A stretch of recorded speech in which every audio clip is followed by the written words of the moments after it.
From a long way out, Casement had realized that if European relations continued in the way they were going, that it would inevitably end in war. So from as early as 1911, he was writing essays that really tried to warn the general public of the inevitability of war if something serious didn't happen. He also didn't believe that Ireland had any place in fighting an imperial war. So when the war breaks out, he's just arrived in America, and he begins a very public series of rallies to try and drum up support for the Irish volunteers, and at the same time to express his own frustrations and anger that war has been declared. Over the following weeks, he grows very close to the senior figures in the Irish revolutionary movement in America, most notably John Devoy and Joe McGarrity. And they are beginning to conspire on a whole number of levels.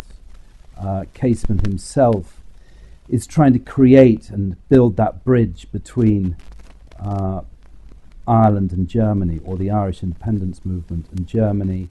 He starts to communicate with the German ambassador in America. By this stage, he's been very closely watched. The diary that he keeps at that time and the correspondence that he has with other leading figures within the independence movement shows that he is being spied on really at every moment. But he eventually sets out for Germany in October 1914, and after quite a perilous voyage, he arrives via Norway into Berlin. He really has three principal intentions when he's in Germany. The first really is to educate the German people to the cause of Irish independence. And he does that quite successfully. I suppose the big moment there is when he manages to elicit a declaration from the German government saying that the Germans have no real animosity towards the Irish, and they have no intention to invade the country if that situation ever arises. The disastrous part of his time in Germany was the raising of the Irish Brigade.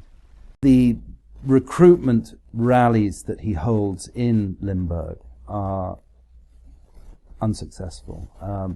Really, fewer than 60 men are prepared to actually join up and become card-carrying members of the Irish Brigade, or the Casement Brigade. And Casement, by the spring of 1915, has really lost all confidence and belief in the venture. The third issue that Casement deals with, or the third part of his strategy in Germany, is to really wage a propaganda campaign against Britain. And this is the part of his time in Germany that is really least understood, and in many ways is most controversial, because he starts to reveal aspects of British government that are essentially contravening the Official Secrets Act.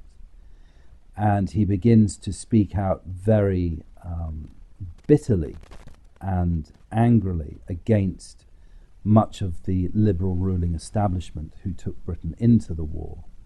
And he publishes a great deal of material in an English language Berlin-based newspaper called the Continental Times, and most of that material still remains almost unknown. The many biographers of Casement have largely overlooked that propaganda campaign that he wages against Britain. And you can see why in many ways, because it says things that are perhaps best left unsaid. So those are the three main parts of his German sojourn.